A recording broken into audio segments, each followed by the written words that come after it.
Thanks for watching NTD Business. Coming up, a wave of Twitter employees are leaving. It's because they're unwilling to become what Elon Musk calls extremely hardcore. Some users wonder if this could be the death of Twitter. We talked to lawmaker and crypto expert Warren Davidson on the FTX crypto collapse. He wants to know, why is the founder still walking free? The state of Massachusetts allegedly worked with Google to auto-install COVID spyware onto 1 million phones. The state is now being sued. We have that and much more coming up on NTD Business. It's great to have you with us. Happy Friday. Paul Graney here. A wave of Twitter employees are leaving the company because it seems they don't want to be what Elon Musk calls extremely hardcore. The Twitter CEO sent a company-wide email telling employees to quit if they don't want to work long hours at high intensity. They had 1 day to respond. Nobody knows exactly how many have left, but on one smartphone app called Blind, where verified Twitter employees can chat anonymously, there was a poll. And out of 167 employees, the vast majority said they were leaving. Only a small minority, 21%, said they were staying. After the apparent wave of resignations, Twitter closed its office buildings for the rest of the week. Well, this Friday. Many Twitter users even wondered if Twitter could be about to die. Grim.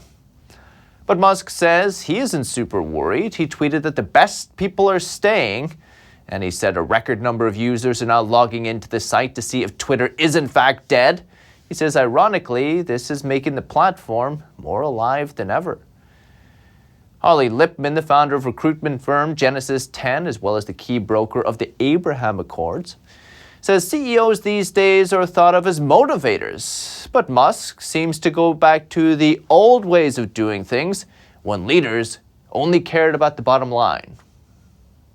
This is a huge gamble, and this is going to be studied for a long time in business schools because it goes to the heart of how do you handle taking over a huge company, a Fortune 20 company, that has an extraordinary, unique brand name, yet is hemorrhaging billions of dollars.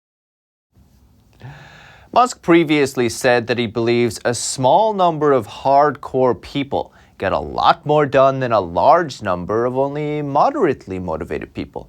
Lipman agrees. If you make a military analogy, this is what, the elite reconnaissance unit of the Marine Corps, Delta Force for the Army, Navy SEALs for the Navy. All these elite commando units are built on the basis that a smaller group, very highly motivated, will be more effective than a medium-sized group that's maybe average motivated. So I think this falls across all different kinds of industries and enterprises. So Lipman says getting rid of ineffective people this way could be a good thing. And CEO of Startup Accelerator New Chip, Andrew Ryan, says Twitter's employee culture could be the exact opposite of Musk's culture. People there aren't used to working as hard as Musk does. Twitter's always tried to lead the front of like the San Francisco 4-hour work week. Like, we're not getting much done because we're such a simple app. And I think it really frustrates engineers like Elon, because I'm also an engineer, and I look at the simplicity of the software and how it has simple bugs and issues, and even the advertising platform, and it's just so bloated, and it's been unprofitable and had issues. There's issues where people are working 4 hours a week, sometimes 4 hours a quarter. It's become a joke in Silicon Valley, and most of the VCs and investors and even engineers know Twitter is not a place that you go because you're the best. You go because you have a certain, you care about their mission, and you care about what they're trying to do, and it's usually very political. It's quite a leap for the twits, from a 4-hour work week to long hours at high intensity. It doesn't sound great. Ryan also says he prefers smaller teams of highly motivated people over large teams of moderately motivated ones. It's another plus for Musk. So if necessary, we will hold a funeral service for Twitter next Monday. So please join us. No flowers, please. Thank you. And on to the FTX crypto scandal. Before its collapse, FTX boasted that it was the most regulated crypto exchange on the planet. It also invited closer scrutiny from authorities. But a new report alleges the firm bought its way into regulation in order to get cozy with the regulators. Reuters says company documents reveal founder Sam Bankman-Fried's regulatory strategy. Says his plan was to buy stakes in companies that already had licenses that could cut short the approval process, give him access to lobby regulators, and attract major investors, which he did. Reuters says FTX spent $2 billion on, quote, acquisition for regulatory purposes. According to internal documents, at least. We couldn't verify the documents, though. While courting regulators, SBF was at the same time taking massive risks with customer funds. The exchange reportedly used $10 billion in customer deposits to prop up its crypto trading arm. The exchange collapsed last week. This week, in a text exchange with Vox, Bankman-Fried said all the praise for regulation, though, was just public relations. He's backtracked. He now says regulators make everything worse and they don't protect customers. Congressman Warren Davidson has something to say about the regulators in this case. He's a congressman in Ohio. He sits in the House Financial Services Committee. He's also a cryptocurrency expert, has been for a while. I talked to him today about the FTX collapse. Today we're joined by Congressman Warren Davidson, representing Ohio's 8th District. Davidson sits in the House Financial Services Committee. He's also the founder of the Sound Money Caucus. Congressman, it's always great to see you. Thanks for coming on. Yeah, always an honor. Thank you. Oh, and congratulations on securing another 2 years. Yeah, it's definitely an honor. Thanks to the good people of Southwest Ohio for giving me another shot. Congressman, let's start with the FTX, the bankrupt crypto exchange. I know you're familiar with this space. We see the founder, Sam Bankman-Fried, is heavily aligned with Democrats, it seems. How do you see this situation and how do you see it playing out? Well, I think the political donations are an interesting side story. I mean, he's given to, overwhelmingly to Democrats. He's given to some Republicans. But frankly, some of the other people in FTX have given to Republicans primarily. So when you look at what's going on with FTX, I think the bigger story is, why is this happening? And, one narrative is for sure, this looks like fraud. I mean, if you saw the Wall Street Journal article from the acting CEO, came in after having restructured Enron and a whole career of bankruptcy restructuring, saying, I've never seen anything this bad. It's, just unbelievable, the lack of controls, poor governance, backdoors created in software to bypass accounting controls. Those look a lot like the narrative of fraud. And, normally you would see somebody arrested pretty quickly with this kind of fact pattern. So, the question is, why hasn't Sam been detained by American authorities? And of course, he was initially in the Bahamas. Last I heard, that's where he was. And that's where FTX International is headquartered. So this whole thing started unwinding with the international piece. And of course, he had tweeted about FTX US being firewalled and safe. And obviously that turned out not to be the case. So a lot of people are getting hurt badly by this. And, fraud is hard to detect up front. But with the close collaboration that's been going on with FTX and the Securities and Exchange Commission, people are saying, how could the SEC be doing all that and not know? And so, I think this is going to be a really interesting thing. The Financial Services Committee has announced that we're going to do a hearing in December. So I look forward to that hearing. I think the timing of this has been important and interesting to note as well. It was right after the midterm elections. We know that Sam Bankman-Fried, the founder of FTX, was the Democrats' second largest donor. Now, like you mentioned, he did donate to some Republicans, perhaps Lisa Murkowski, Mr. Spence Sass, I believe Mitt Romney, Republicans like this. But the majority of the money went to Democrats. Are we perhaps obliged to ask the question that the SEC was facilitating FTX doing this for a certain amount of period, turning the other cheek or burying their head in the sand to facilitate these donations going to the Democrats in the run up to the midterms? Is this a legitimate question or is this too circumstantial at the moment? Well, look, I think that those donations may explain why SBF is not in custody somewhere. I don't know. I'd like to think that's not an explanation, but I think people are always going to suspect it unless he's actually in custody, because people think that normally, gosh, if you bounced $10,000 worth of checks, you'd probably get a visit. You crashed $10 billion worth of other people's money. It seems like somebody'd be visiting you. We had a very assertive FBI doing all kinds of things to American citizens for things that most people say are, nowhere near as serious. And so the treatment looks like it's a two-tiered justice system to a lot of people. And so, I think that's a real problem. But I think the broader issue isn't the campaign donations. The broader issue isn't the way that Ukraine invested some of the money, apparently, that the United States and others around the world did in crypto and used FTX as part of the platform for that. That's something that we should get scrutiny on. The bigger issue with Ukraine isn't just FTX. It's that we don't have an inspector general overseeing the tens of billions of dollars the American people have given to Ukraine.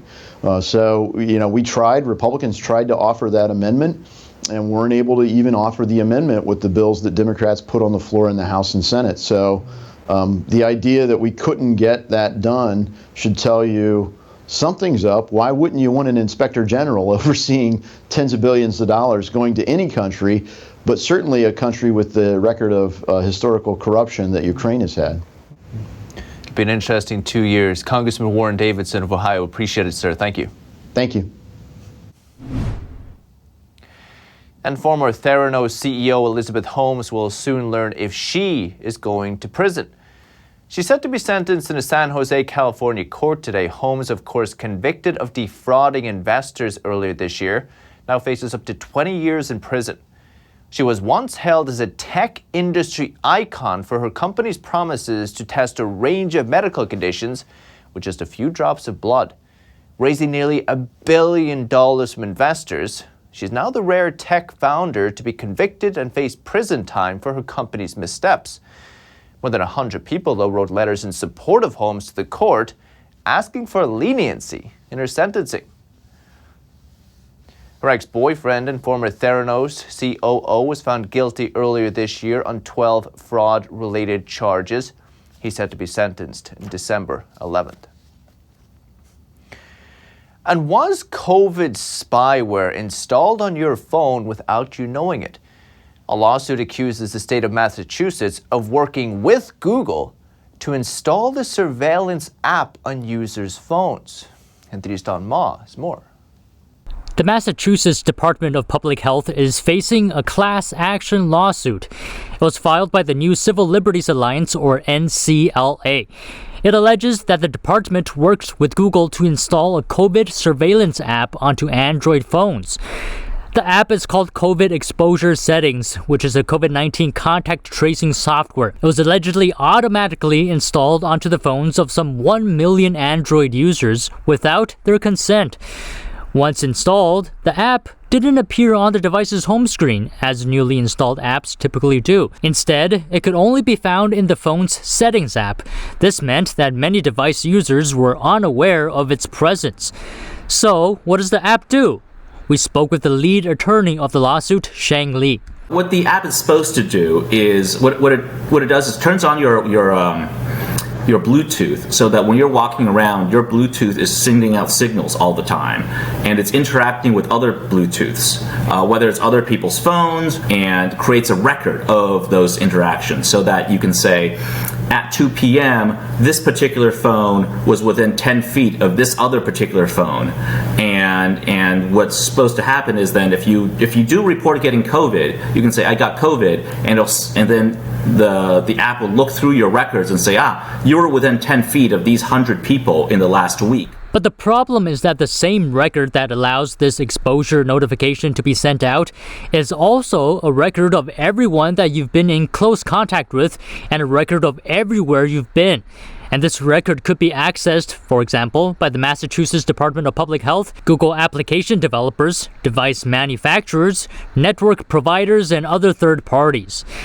The lawsuit says that, quote, in sum, the Department of Health installed spyware that deliberately tracks and records movement and personal contacts onto over 1 million mobile devices without their owner's permission and awareness. Even when they turn their Bluetooth off, the app triggers and turns their Bluetooth on. Even when they delete it, it comes back on their phone. One woman, using a pseudonym, complained that even though she had, a software on her child's phone, her daughter's phone, that blocks the child from downloading unwanted apps, she still found the device, the app on her child's phone. The lawsuit says that the app was made available in April 2021, but few Massachusetts residents voluntarily installed it. To increase adoption, the department worked with Google to secretly install the contact tracing app. Don Mott, NTD News. Shocking if true. And the Biden administration is asking the nation's highest court to allow its controversial student loan debt relief program to go into effect. That's while legal challenges play out. The program is currently on hold after lower courts blocked it in early November. The Department of Justice, though, is appealing, and in the meantime, officials there want the Supreme Court to let the program move forward anyway. The program aims to deliver up to $20,000 of debt relief for millions of borrowers. So far, about 26 million people have applied to the program. No word yet from the Supreme Court on the request. Meanwhile, payments on federal student loans are set to resume in January after a years-long pause during the pandemic. And on Wall Street, stocks ended the week a little higher, you'd be happy to hear. The Dow added 199.6%, S&P rose to 19 points, or 0.5%, and the Nasdaq gained 1 point, kind of unchanged today. General Motors says it expects electric vehicles to finally turn a profit in North America by 2025. GM is now boosting battery and assembly plant capacity, aiming to build over 1 million EVs per year. It wants to surpass Elon Musk's Tesla by the middle of the decade and sell only electric passenger vehicles by 2035. CEO Mary Barra said yesterday their EV portfolio appeals to a broader range of customers, including a $30,000 small SUV, luxury SUV, pickup trucks, and Hummer SUVs. It's all within the next 2 years. GM shares rose today, 3% on the news. And over in Europe, the giant gas leaks in the Nord Stream gas pipelines were definitely caused by sabotage. That's according to Swedish investigators. The rupture in late September spewed vast quantities of gas into the atmosphere. Around 160 feet of one pipeline is said to be missing. Today, a Swedish prosecutor said traces of explosives had been found. Swedish officials say they now see if they can identify who did it. Russia said it would wait for a full assessment before deciding whether to make repairs. Nord Stream had been the main route for transporting gas to markets in Western Europe. We'll take a quick break, but if you have any news, tips, or feedback for the show, please email us, business@ntd.com. Still to come this evening. Taylor Swift responded to Ticketmaster fiasco, where fans were unable to buy tickets for hours. What does she have to say? And some big news for those suffering from type 1 diabetes. The FDA approves the first ever therapy to delay the disease. We have that and much more coming up on NTD Business.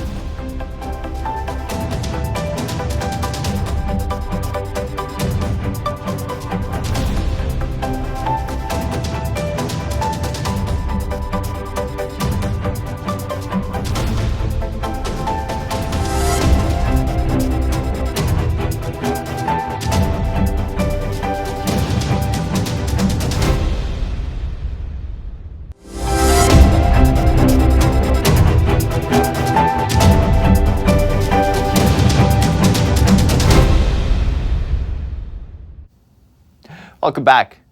And some breaking news. We learned during the commercial break that Theranos CEO Elizabeth Holmes was sentenced to 11 years in prison. More details coming. And Taylor Swift has broken her silence about the Ticketmaster ticketing debacle that took place this week. More than 2 million tickets were sold for Swift's upcoming Eras tour, but many fans took to social media to complain that they were unable to purchase the tickets after spending hours trying to do so. Ticketmaster customers complained about both the website and app not loading, saying the platform didn't allow them to access the tickets, even with a pre-sale code. On Thursday, Ticketmaster announced that the sale to the general public schedule for Friday had been cancelled due to insufficient remaining ticket inventory to meet demand. Popular lady. On Instagram Friday, Swift spoke out and appeared to blame Ticketmaster for the fiasco, saying there were a multitude of reasons why people had such a hard time getting tickets, and how it's excruciating for her to, quote, watch mistakes happen with no recourse. Swift added that she would try to figure out how this situation can be improved moving forward. The problem caught some lawmakers' attention too. Minnesota Senator Amy Klobuchar has said Congress will hold a hearing on Ticketmaster. Must be a Swift fan. Besides the Taylor Swift ticket sale fiasco, they also want to look into long-running issues like hidden fees. No date has been set yet. And a fantasy about the land of dreams and a documentary on the world's most famous mouse are both new to streaming this weekend. Here's details on what's to come from Hollywood. Welcome to my world, kid. Slumberland, the world of dreams. Jason Momoa and Marlo Barkley travel through dreams in Slumberland. The role was a welcome departure for the Aquaman and Sea star. Yeah, it's nice. I've been trying to tell people for years that I laugh and smile, and that can be funny at times. And it's here. And you liked it. Slumberland debuts today on Netflix. 3 simple circles, a quarter and 2 dimes, probably the most universal symbol ever created by man or mouse. The documentary Mickey, the Story of a Mouse is a deep dive into the nearly 100-year history of the iconic cartoon figure, from the evolution of his design and personality to the off-brand versions of Mickey Mouse created through the decades. Director Jeff Malmberg says wherever people encounter the character, their reaction is almost always the same. I'm a firm believer that Mickey is as close to joy as we're ever going to get as a symbol. And I love that I don't know you, but you and I share that symbol. And it's a shorthand to a smile. I think the world's just a little better with that, and I will take that. Mickey, the Story of a Mouse debuts where else on Disney Plus today, Mickey's 94th birthday. He had become this. And soccer fans are not happy. World Cup organizers in Qatar are banning alcohol sales at soccer stadiums. They announced the alcohol ban today, just 2 days before the World Cup kicks off. The Muslim country tightly regulates alcohol sales and usage. The ban is a U-turn, though, from earlier guidance. In September, Qatar said it would allow fans to buy alcohol before and after matches, but not during them. Not a bad deal. Fans will still be able to buy non-alcoholic beer at stadiums. Could be awkward, though, for top sponsor Budweiser. It paid $75 million for the sponsorships, according to the New York Times. Budweiser told ABC some of its planned stadium activations cannot move forward due to circumstances beyond its control. The World Cup will run from November 20th until December 20th. And big news today in the fight against type 1 diabetes. A new therapy to delay the onset of the disease has been approved by the U.S. Food and Drug Administration. More on the therapy and how it may help patients. It's being called an historic moment for those suffering from type 1 diabetes. The first ever therapy to delay the disease is now FDA approved for patients. We've never had any treatment to do that, despite testing many different things that have all not worked. Type 1 diabetes is a genetic disease where a person's pancreas doesn't make insulin or won't make enough. The new monoclonal antibody will be marketed under the brand name Zeald. It comes in a single 14-day dose of infusions that each last 30 to 60 minutes. On average, the delay of development of type 1 was 2 years, but there were those that went longer than that. And as we get more and more data, this may prevent the development even longer than 2 years, which is really exciting. The therapy is thought to work by turning down the body's misdirected attack on its own insulin-producing cells. Protecting those cells may buy patients more time before they become dependent on insulin to manage their condition. Imagine, a 9-year-old kid with diabetes that has to have their finger pricked multiple times a day and receive multiple insulin injections. Sometimes their parents chasing them around to do this. And now think of not having to do that for 2 whole years. And this therapy is thought to be just the beginning in the fight against type 1 diabetes. The most common side effects reported in the trial participants were low white blood and lymph cells, rash, and headache. The drug is made by biopharma company Prevention Bio. It's going to cost almost $14,000 a vial. A 14-day regimen would then translate to nearly $200,000. That's the latest with NTD Business team and myself, Paul Graney. You can follow me on Twitter, though, if you're there. And please, if you have any news, tips, or feedback for the show, please email us, business@ntd.com. That's all for today. Thank you for watching. Have a great weekend. We'll see you Monday.